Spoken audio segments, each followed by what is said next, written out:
thank you so much, Senator Singleton, for coming in. I just want to start by talking a little bit about, I was talking to my son yesterday, and I told him that I was going to be having you on a podcast, and his eyes lit up. He was like, Coach Troy. And he said something he never told me before. He said, Coach Troy knew I wasn't the most, talented football player because you coach Little League football. He wasn't manly or masculine, as you can say as a little kid. But you told him that he's one of the smartest players you ever had. Mm-hmm. And he remembered that, and that had an impact on his life. Awesome. And he was like, yeah, Coach Troy, man, like when you told me that, he always made me feel welcome. Didn't make me feel that I was less than because he wasn't like the other little boys. Mm-hmm. And he remembered that, and that catapulted him, I think, part of what he has done, being on Broadway, having the confidence to be a singer, dancer, actor. And I always applaud folks like yourself who coach Little League, who work a full-time job. One of my good friends does it, and I always admire you guys for doing that. Mm-hmm. The impact that you have on kids' lives. And I don't know if people knew that about our history, that I first met you as Coach Troy. That's right. And you were coaching my son. But he told me that yesterday, and he never told me that before. So I just want to let you know that you really had an impact on his life. That's a great story. Like, it's so funny. Like, I would still be coaching kids if the time would allow it, because it's just so rewarding to be a part of the maturation of young boys and girls as they're growing. Like, I've coached girls basketball, boys football, boys basketball, et cetera, just watching them grow. And I do remember Jordan in this regard. He always was in the right spot at the right time. Now, and he'll tell you that he was there. He might not always made the right play, but he was always where he was supposed to be. He wasn't the best football player. But it's one of those things, like when you think about that, it's like for so many of us, we've had someone in our life who you never thought of, who actually guided us along. And for me, for example, I went to Catholic school in Philadelphia. I grew up in Philadelphia before we moved to South Jersey, in a section of Philadelphia called Germantown. And I went to Catholic school there, and I remember having a janitor in the school who just saw us all being knuckleheads. We're all urban Catholic school kids acting stupid and crazy. And I remember him tugging me to the side, like I had to be in like third or fourth grade, tugged me aside and said, look, he said, your friends look at you as a leader. Mm. He said, you don't see yourself as a leader because you're just hanging with the guys. But I watch how they mimic or do things that you do. And he said, when you're a leader, comes a different level of responsibility. He said, always remember that no matter where you go, like people got to have their eyes on you. And because of that, you got to hold yourself in a different way. And like when you're like 8, 9 years old, it doesn't really resonate with you. But like much like Jordan and his story about his old coach, it's like it reminded me too, as I continue on through life, it's like no matter what I do, there is somebody watching. Mm-hmm. And I always say this thing like as an example to people, when they achieve something, I'm like, because of you, there's someone else who thinks they can. Yeah. Because you're from where they're from, or you look like them, or you share some other commonality or characteristic. And because of that, you have an obligation to carry yourself different because you are role modeling someone behind you who you may not even know, may not even see. So that's very kind of Jordan. I'm so thrilled for his success. Yeah. Love watching him from afar. He's just an incredibly talented young man. Athletic he wasn't an athlete, so he picked the right career. There it is. But you had a big impact on his life. Let's talk a little bit about Germantown, your house, your household. What was your household like? Was you had siblings? Like what was it like growing up? So grew up in Germantown. My father was a union shop steward for a company still around, called Charles Jacquelin's Liquor Distillery. Mm-hmm. Used to make the cheapest, most crazy alcohol you could think of. My dad's sort of Christmas bonus was always bringing alcohol home, which was good for him and his boys, right? But my dad worked there, and my mother worked for the Internal Revenue Service. Mm-hmm. And she started as a seasonal and rose all the way up to whatever GS number she left at before she was done. But I remember so much about my parents who are no longer with us in this regard. My father was the oldest in his family. So oldest of 5. So my father was the oldest, had every bit of dream aspiration of going on to college. And actually had started night school at Drexel University. He was going to be an architect. And it's funny because we're in this beautiful building here and we're talking about architecture in the background, and he was going to do that. And then my grandfather, who I never met, passed away. So my father, being the oldest, had to put his own dreams aside in order to become the man of his family. and literally started working just odd jobs out of college, multiple jobs to help my grandmother to provide for his 2 younger brothers and 2 younger sisters. And I remember my dad said to me, he said, "You all don't always get to live your dreams, but you always have to live your responsibilities." And like that's something that is carried with me forever.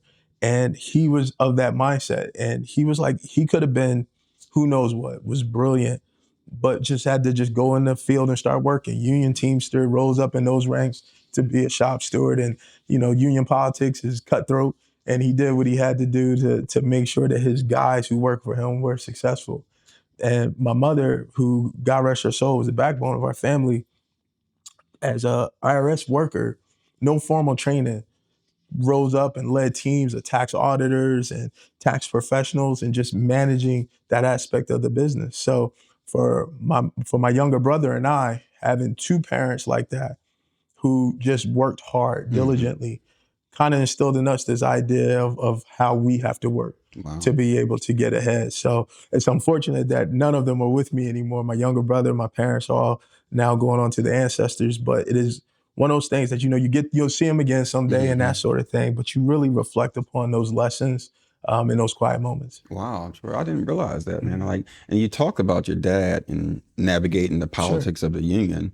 So was politics discussed in your home? Was that something that was brought up a lot? Yeah, so it's interesting. Like, my dad never talked politics in our house. Really? Never, ever. And it was some of those things, I think, because of some of the stuff that my dad went through being African-American guy in a organization in that local that did not have a lot of African-Americans, and being a shop steward at his place, I don't think he wanted to get into a lot of that nitty-gritty. And frankly, my mother didn't want to hear about it. So I think that for us was sort of how it all came about. Like, we really didn't focus on politics at all. Like, I am literally an accidental politician.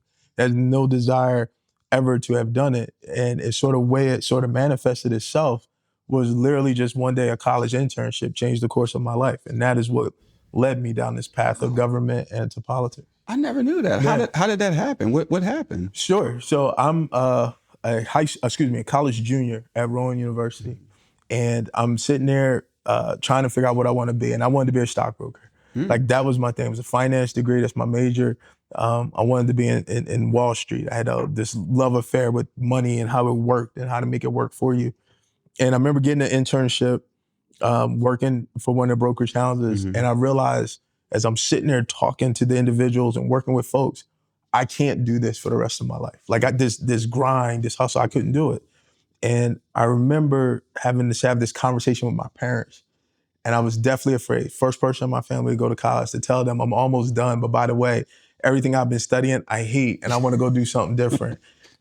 So a mentor who was on campus, who was working in Trenton, said, "Hey, we take internships," and they were paid, which was also the plus word when you're in college, paid internship.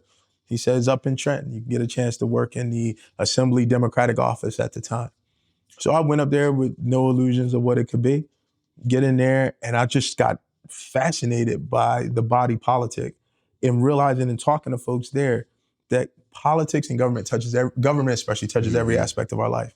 And as I was in that mix, I was like, man, I want to be a part of this.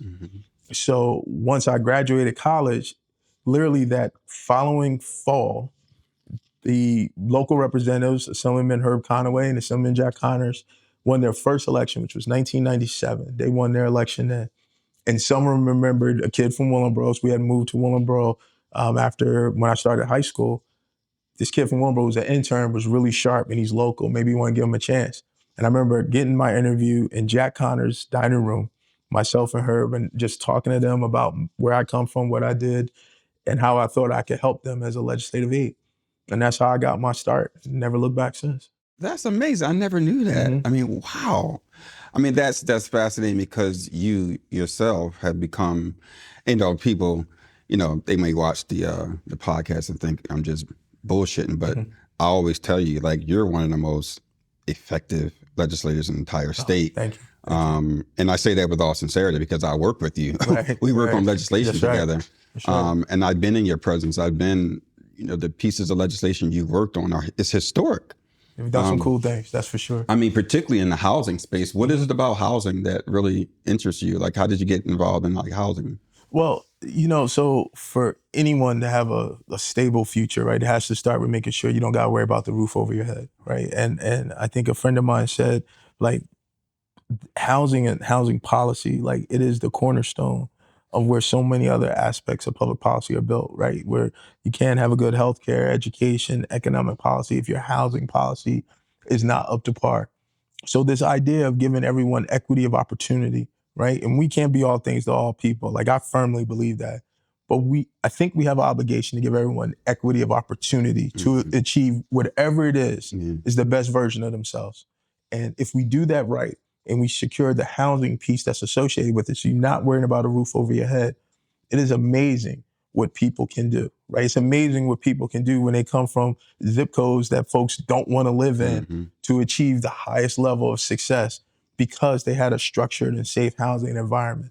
So for me, I just want to make sure that everybody at least has that equity of opportunity. What you make of it after that, that's a plan that's already been written by a higher power than me. But like, if we don't start fundamentally with making sure that folks at least have an opportunity to live in a safe, nurturing housing environment, have that structure over their head, I guarantee you none of the rest will work. It's like a house of cards. It falls down when the house isn't there. Did your upbringing background play a role in that? And I mean, you grew up in Germantown, which, back then was, probably one of the rougher areas to grow up. That's true. You went to Germantown High School for a little bit, right? Briefly, just before we got over to South Jersey, but I was in Willingboro pretty quickly in my freshman year. Yeah. So you understood the implications of not having a safe, decent place to live, and that play a role. And I guess your personal story kind of like affects that. Yeah, I mean, like, you can see, right? There's so many people that you've come up with and been with from the old neighborhoods, and you go back to your old neighborhood. Just as a sidebar, so I keep in my phone a photo of the house I grew up in Germantown. Really? And I keep it in my phone, not just because it's nostalgia, but it reminds me always of where I came from. And it reminds me that, again, going back to the point, that no matter where you start, doesn't have to mean where you finish. But it also told me that I want to make sure that people have real opportunity for housing, right? We had, typical row home in the city, nothing fancy, nothing special.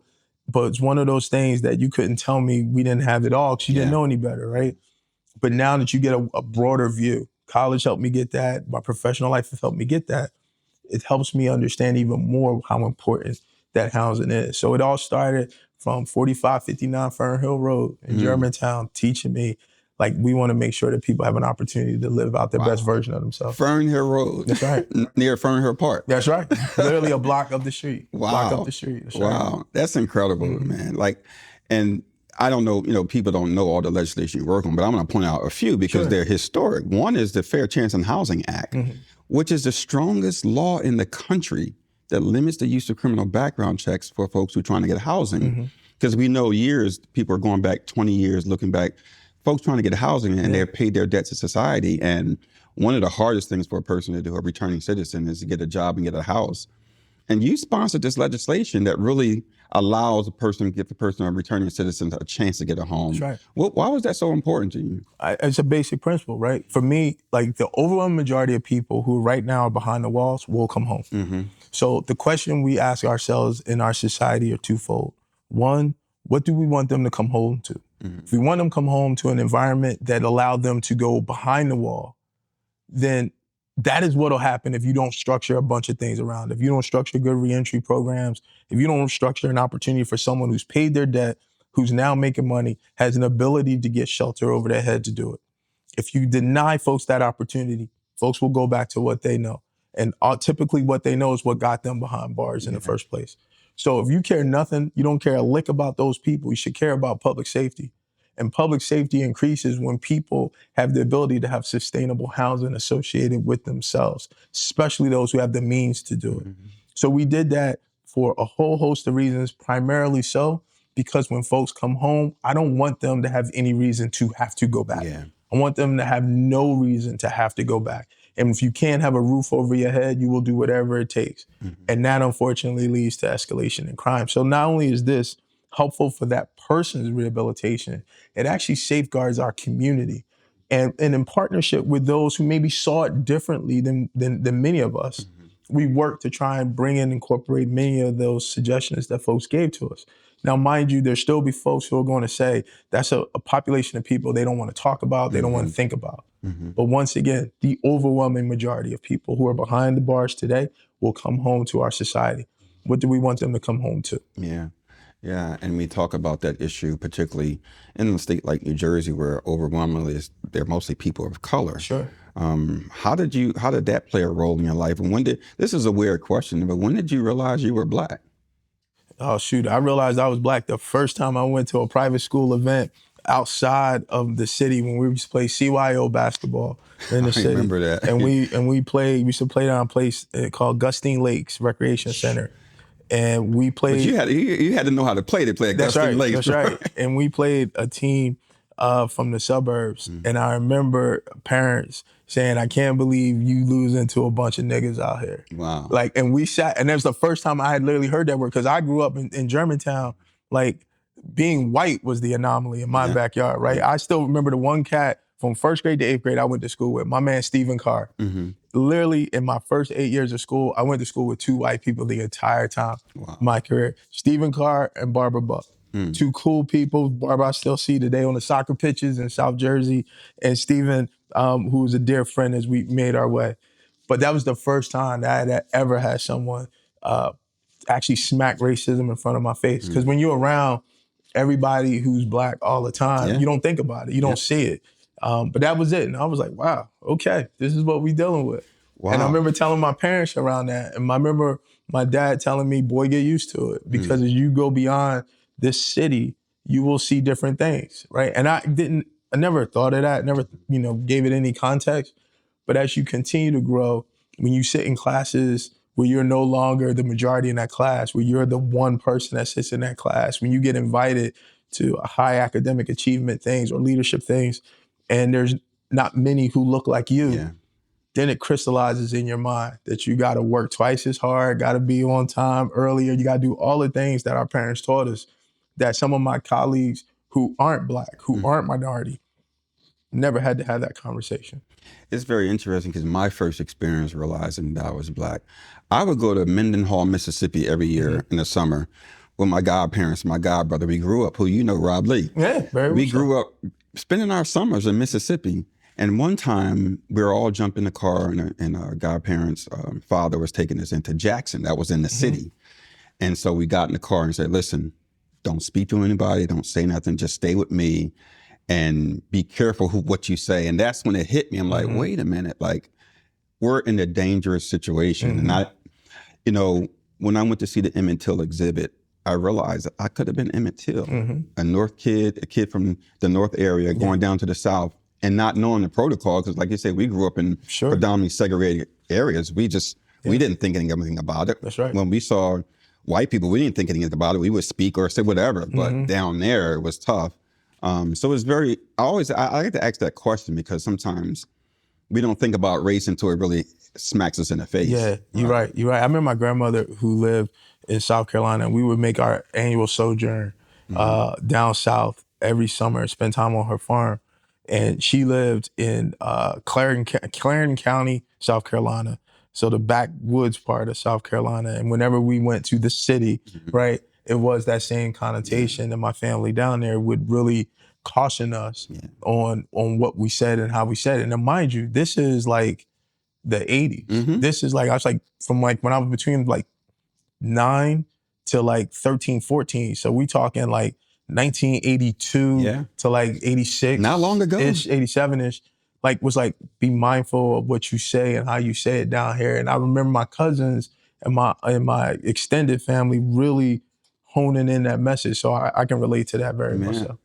Tell me a little bit about was faith or religion part of your childhood, your upbringing? Did you get involved with it? Yeah, so it's funny. We have this great family history, right? So my father's side of the family are all Southern Baptists. Really? Yeah. So my grandmother was deaconesses in the church. My aunts are all deaconess in the church.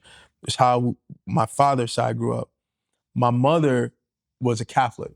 So my mother became Catholic as an adult. And when I was still young, real young. And then I got baptized in the Catholic faith was an altar boy, the whole Get thing, out, right? really? No, I will tell you, like, literally, until puberty hit, I thought I was going to be a priest. And then puberty changed all that for me, but I thought I was going to be a priest, for real. And I remember like being a part, again, in an urban Catholic parish. Mm-hmm. It's like still a different environment, different vibe.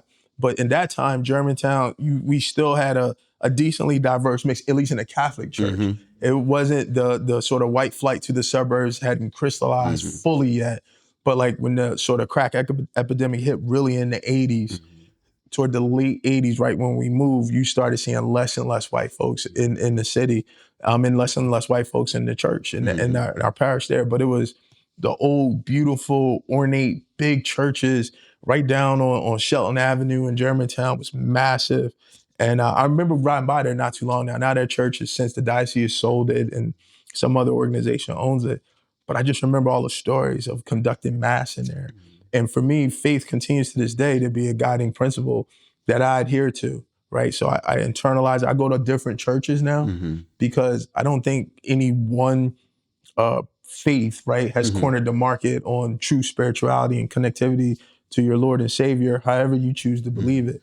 So I go where the message moves me. And that has been to all different types of churches and synagogues, you name it. And to me, faith is still really a cornerstone of how I kind of govern myself in decisions I make. That's pretty interesting. I'm curious to see, what was there a certain event in your life that brought you to that place? Because, you know, I'm a reverend, but I have an imam, I have a Buddhist teacher, I have a rabbi. Sure. So, you know, I went to school late. I went back to school late Temple and graduated the degree in religion. So I enjoy all the faiths. But was there, but not, you know, it's rare. I don't want to say rare, but some people don't come to that place. Not that it's judging anybody, but like, I know what moment changed my life to move towards that direction. Was it a significant moment in your life that? So I think like coming up, it becomes just like, this is what we do, right? So I wouldn't necessarily pin it to a moment. But as I've gotten older and had to rely on my faith in moments of extreme heartache and anguish and disappointment, right, to try and figure it out, like the loss of my parents, the loss of my younger brother, it has been those things that the aspect of faith that has helped wrap itself around me, right, and help carry me forward. So I don't point to any one particular thing, but I think the foundation that I got in Catholicism, and then that has been tweaked is probably the wrong word, but as evolved as I've been interacting with different other religious precepts and principles, it has helped me in those dark moments to see that the sun will shine again. Wow. Yeah. Wow. Let's talk a little bit about the political climate in this country now. Sure. You know, we just had a past election. What was your thoughts on this past election? Well, look, I was obviously surprised and frankly disappointed at the result. But I think there's a few different things around this election that if we're being honest with each other, we have to be cognizant of. Putting my Democratic official hat on, I think our party has lost sight of the conversation that people who are struggling on a daily basis and what they're struggling with, we haven't paid enough attention to that and talked to that effectively. So I think that is 100% true. And I think we as a party have to internalize how we're going to do that moving forward. But we would all be naive if we walked away from not understanding both the misogynistic and racial aspects that occurred during this last electoral cycle. I think we have to be cognizant of that too.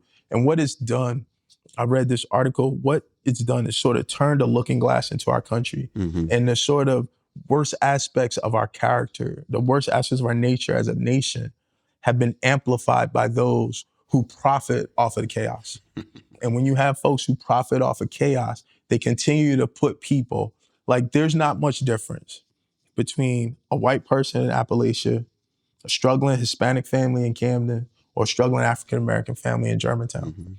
Like there's not much difference. Nope. But there's some who will pit those groups against each other so that they get so clouded with this idea of fighting one another that they don't realize that they're getting scraps on the table while someone else is eating their food and their portion and someone else's portion at the same time.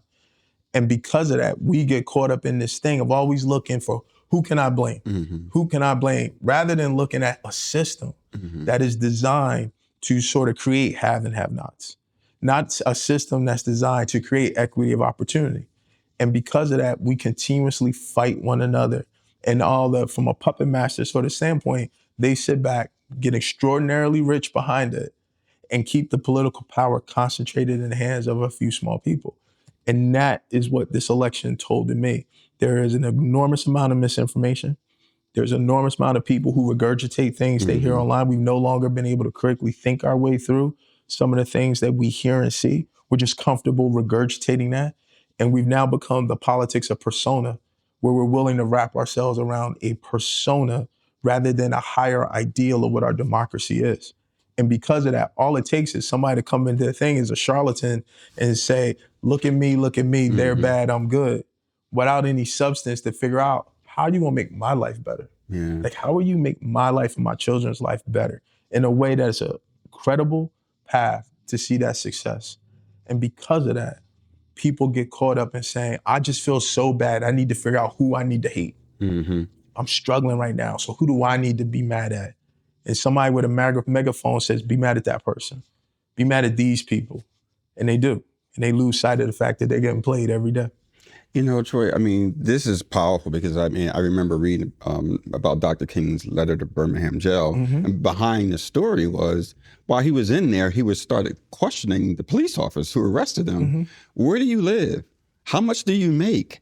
And what he said to them, you guys should be out here protesting with us. You're not getting paid much. You're not living well. And that's the story, right? We're all being duped. We're all being fooled. And it's amazing that, I'm listening to you talk about this, because this is something I think need to be more common, and people need to start understanding, like, we're all being played, right?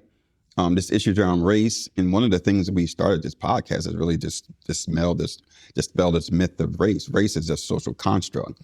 While, like, LBJ talked about that, poverty, like you talk about Appalachia. I mean, I wish some folks in New Jersey would go to Salem City, go to Salem County, and see how folks are living down there, black and white folks. That's right. Like, it's horrible. And so we're playing this game while we're all being exploited. It's very interesting you brought that up. I mean, it's pretty powerful. What would you say? How would we solve this polarizing political climate right now in this country? Yeah, so one of the things we have to do is get back to honest and real dialogue around civic education, and also understanding that it is not a bad thing to talk about the ills of our country, right? So I'm often fascinated by the broad conversation around DEI, right? I'm fascinated by it because there are some who tell you that they do not want to talk about these certain chapters of our history, which, as painful and as terrible as they have been, it is a part of our American story. So people say we don't want to talk about that. And I sit there and I say, we will never learn and be able to be better if we don't have an honest and critical dialogue at what led us down the path of all the torturous components of that American history, right? We can't move forward in a way of substance. And too often we get caught up in not spending enough time really trying to educate one another about that past, but more importantly, our place in our current democracy. Like, when it pains me when people try and talk through civic education, what their role is in our democracy. So many people don't know.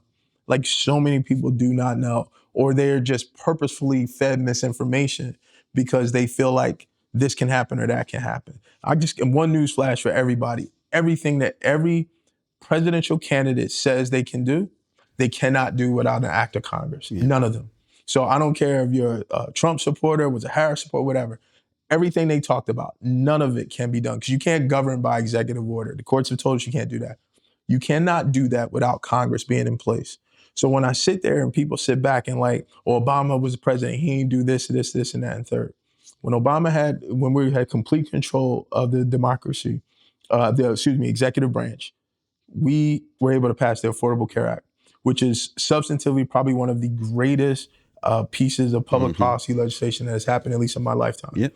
Too many people think that they hate Obamacare but love the Affordable Care Act. And I really scratch my head, right? Because there's some folks who are going to find out that they're one and the same when this new Congress comes in and seeks to dismantle it. But like, that to me is part of this ongoing misinformation component that we've dealt with. If folks were better engaged civically, had a better understanding of their role in our democracy, then they can question people on the right and the left for some of the things they put at them. because there's misinformation that's spewed on the right and the left that people just keep saying without taking the time to critically think their way through it. Because civic education, who used to be in every class, it used to be a part of the public school curriculum. Yeah. It's not an accident that it's no longer taught in the same substantive way. And I think we have to get back to that's why we passed legislation to do that. It's become law to really get civic education back into our schools, not to shape any ideology, but to have folks truly understand and be able to critically think their way through some of the issues they face in politics. Wow.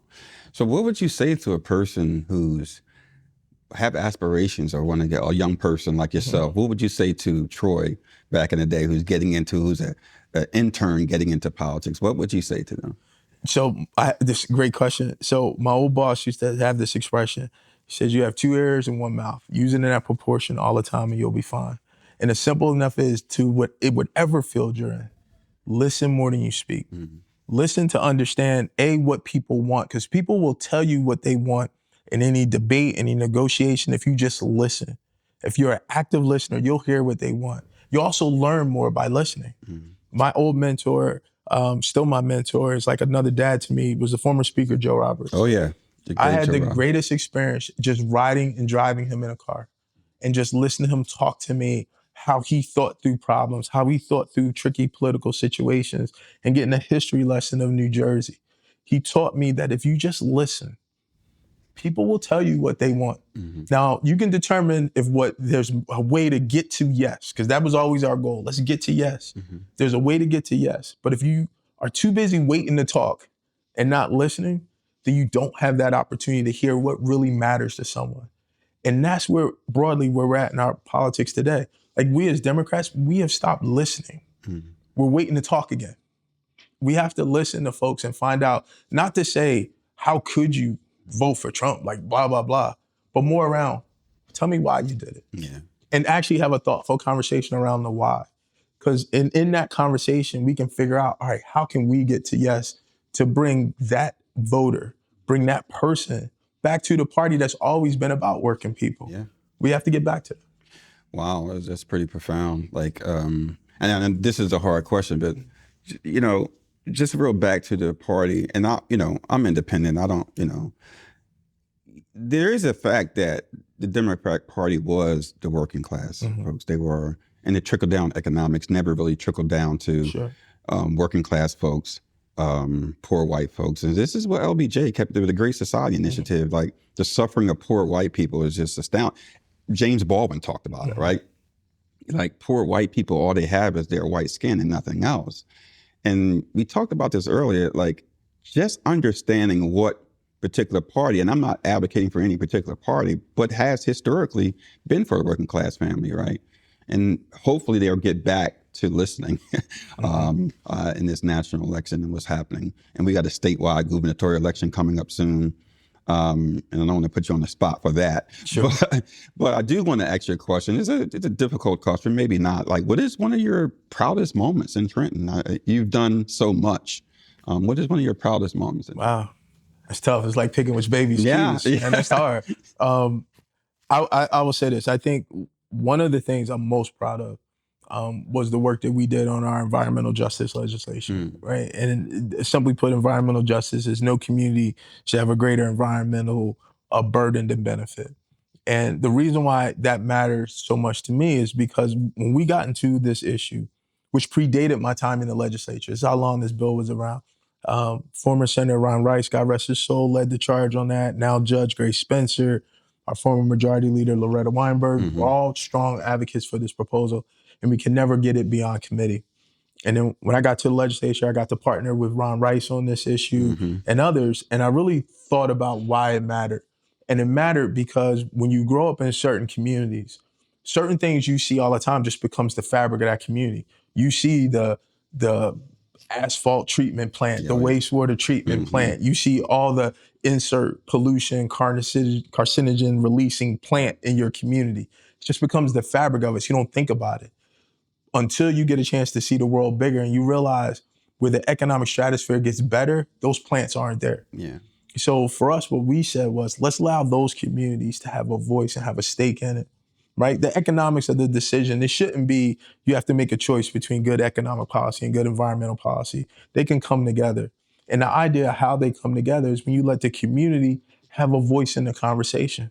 So for us, our environmental justice law was to say, let's do a cumulative impact study and let's determine if this one community has been overburdened. And if they have been overburdened, let's not burden them more by putting another type of facility in their space. That is simply what that law did. And it also gives the DEP commissioner the ability to put conditions on renewing permits. Like, all right, if you want to stay here, we know you're bad. If you want to stay here, you got to change your air filtration system. You got to do these things if you want your permit renewed. The simplest of things that we think make sense, we had to pass a law to ensure that it happens. Yeah. And for me, it's like that was the biggest thing. And it was big because when we did the bill signing, Sheila Oliver, who was acting governor at the time, signed it. And she said to me, she says, Troy, whisper to me, you have no idea how impactful this is right now. And I didn't really think about it until I had a chance to go back and talk to people in communities who used to play games around trying to guess which factory was putting out the smell that was in the air. Like, that's a childhood game to some people. Yeah. So that to me is probably one of the most impactful things that we've done that'll hopefully live long beyond me. That's powerful, man. And then you've worked on a lot of legislation. Final question is something we ask all of our guests here on Navigating Reality. Is like, what's a quote that stands out to you? What's the quote and why? Why does it matter so much to you? Wow. One of, I think the biggest quotes is sort of a mantra we try and live by, right? And it's a quote that we say all the time. Our entire team is can't stop, won't stop. And we say that because we don't see ourselves, and I say we, because I don't look at my team as just me, it's all of us. We don't see ourselves as politicians. We see ourselves as public servants.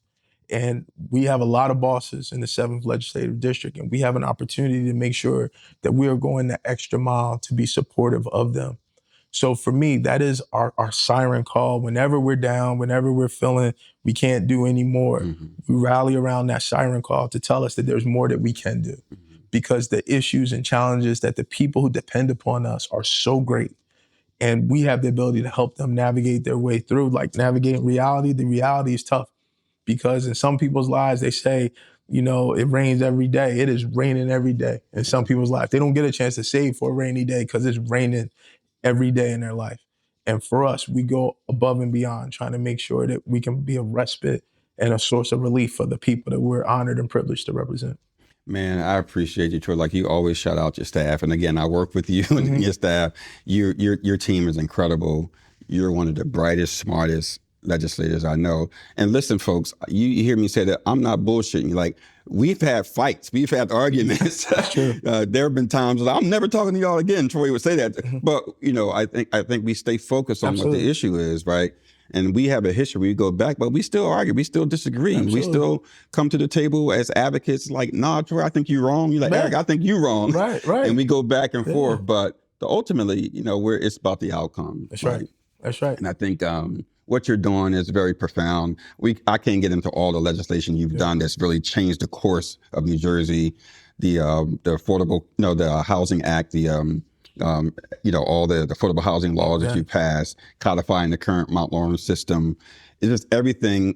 You need to look up this man's resume and see how much of a powerful legislator you are. And I believe in giving people their flowers. Like, I'm not bullshitting people. You are one of the most effective legislators in this state. Appreciate and that. I really appreciate learning a little bit about your upbringing, what motivates you, what moves you. And it's a lot of like us growing up in the same type neighborhood. Like, Troy, we're not supposed to be here, bro. That's right. That's right. No doubt. Look, I know you probably had the same tale, like cats that we grew up with.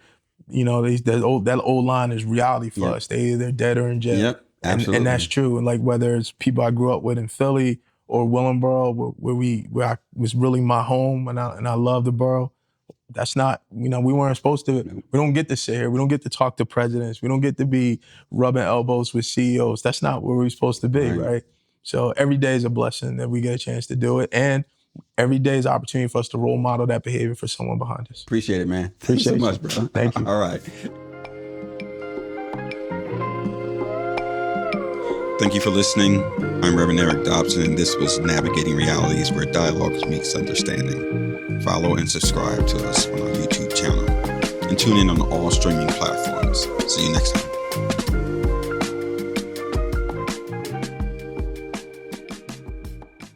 You know, Can't Stop, Won't Stop. That's a book. Jeff Chang wrote a book about the history of hip hop.